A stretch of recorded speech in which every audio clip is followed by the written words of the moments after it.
Hello guys, নমস্কার। আরেকটা ভিডিওতে আপনাদেরকে স্বাগত জানাই। আপনাদেরকে এই করলা ক্ষেতের মধ্যে আরেকটা জিনিস দেখাচ্ছি। দেখুন, নিচে লাউ গাছও লাগিয়ে ফেলেছে। এই যে লাউ চারাও লাগিয়ে ফেলেছে। মানে এটা হচ্ছে এই মাচাটা আর ফেলবে না, তাই তো? মানে করলাটা শেষ হলে গাছগুলোকে কেটে নামিয়ে নেবে, বাস দিয়ে এই যে লাউ চারাটা লাগিয়েছে এই লাউ চারাটা মাচায় তুলে দেবে, দিয়ে পুনরায় আবার এটা থেকে লাউ ধরতে শুরু করবে। যদি ভালো লাগে অবশ্যই আমাদের ভিডিওগুলো দেখবেন আর আমাদের সাথে থাকবেন। আমরা আরও নতুন নতুন আপনাদেরকে ভিডিও দেওয়ার চেষ্টা করব বিভিন্ন রকম। যদি ভালো লাগে তো দেখুন কত হয়েছে। এটা মারা গেছে, এখানে অনেক ধরেছিল করলা, এখন আর নাই, সিজন শেষ হয়ে গেছে। বাচ্চু মোটামুটি সব কিছু জানেন, মানে সব কিছু জানে, বুঝলেন? ওর কাছ থেকে এই ইনফরমেশান নিয়ে আমি আপনাদেরকে দেওয়ার চেষ্টা করি।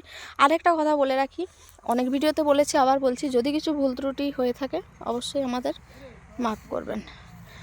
আমরা ভিডিও করছি, এটাটা চলে আসছে, এটা এডিট